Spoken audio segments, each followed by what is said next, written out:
Vous êtes à l'écoute d'un nouvel enseignement du pasteur Corinne du Centre Apostolique EZ37M. Alors, nous allons continuer notre cheminement dans le prophétique. Et donc hier, je vous ai parlé d'un piège. Et aujourd'hui, je vais vous parler d'un autre piège, que sont les prédispositions. Alors, qu'est-ce que j'entends par prédisposition ? Donc, en fait, des personnes naissent et dès leur enfance, on se rend compte qu'elles ont des dons, tels que la prémonition, la voyance, une forme de discernement, intuition. Et ces mêmes personnes font une réelle rencontre avec le Seigneur, et ensuite, sans qu'il se soit passé quelque chose de particulier dans leur vie spirituelle, elles exercent ces mêmes dons, croyant de toute façon être nées avec.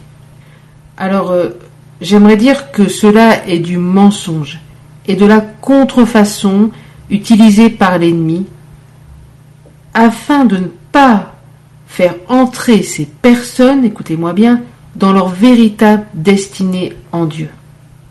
Je répète, tout cela est du mensonge et de la contrefaçon utilisée par l'ennemi afin de ne pas faire entrer ces personnes dans leur véritable destinée en Dieu. Et pour ça, je vais vous prendre un exemple. Dans l'Exode, je vous rappelle un peu le contexte, Dieu est en train de donner la mission à Moïse et au chapitre 4 du verset 2 à 4, il nous est dit « L'Éternel lui dit « Qu'y a-t-il dans ta main ?» Il répondit « Une verge. » L'Éternel dit « Jette-la par terre. » Il la jeta par terre et elle devint un serpent. Moïse fuyait devant lui. L'Éternel dit à Moïse « Étends ta main et saisis-le par la queue. » Il étendit la main et saisit le serpent qui redevint une verge dans sa main.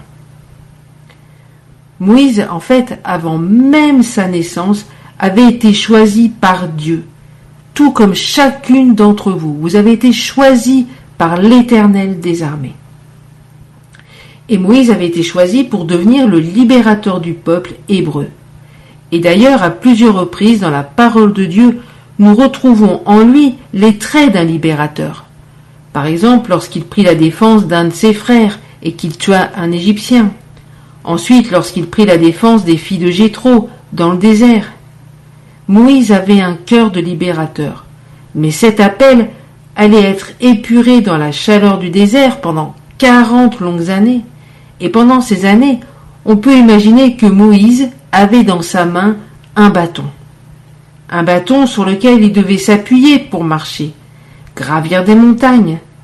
Mais c'était également, je dirais, le symbole de son identité de berger, le symbole de son autorité, car n'oublions pas qu'il paissait les brebis de Jéthro avec son bâton, qu'il les défendait. En fait, quand vous regardiez Moïse avec son bâton, vous saviez qu'il était berger, le défenseur des brebis. Moïse s'appuyait donc sur sa connaissance pour paître les brebis, son grand savoir-faire dans le désert pour paître les brebis. Et Dieu lui demande « Qu'as-tu dans la main ?» Je ne peux pas imaginer que Dieu soit surpris de voir ce bâton dans la main de Moïse, n'est-ce pas ? Donc si cette question est posée par Dieu, c'est qu'elle a toute son importance. Et de la même manière, le Seigneur pourrait vous dire aujourd'hui « Qu'as-tu dans la main ?» Alors il nous est dit qu'ensuite Dieu dit à Moïse « Jette-le par terre ». En quelque sorte, Dieu lui dit « Renonce à ce bâton qui fait ta sécurité, qui fait ton identité, que tu es un berger, un défenseur. » Et là, que se passe-t-il ? Moïse obéit aux injonctions du Seigneur, il jette son bâton, et ce bâton se change en serpent. Et Moïse a peur. La lecture que je fais de cela est qu'en fait, ce sur quoi il s'appuyait n'était pas sa véritable identité, mais un faux semblant. Le serpent, en fait, représentant l'ennemi.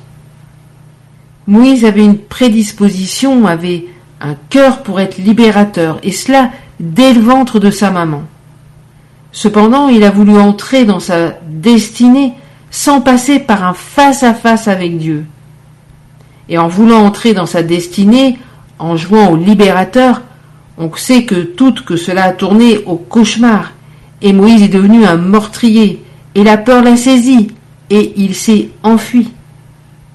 Et donc, même si toutes ces années de désert ont été permises par Dieu pour que Moïse devienne ce libérateur que nous connaissons toutes, ce berger qui conduisit au travers le désert ce peuple si difficile, Moïse, au moment où il s'enfuit d'Égypte et qu'il s'appuya sur ce bâton dans le désert, son don, son appel, son identité n'était pas celle voulue par Dieu.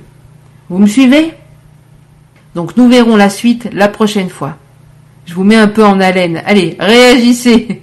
L'armée de Dieu est en marche et vous en faites partie. Et ma question d'aujourd'hui, c'est sur quoi t'appuies-tu ? C'est fini pour cette capsule. Le pasteur Corinne est à votre écoute pour répondre à vos questions et vous la retrouverez très bientôt pour un nouvel enseignement.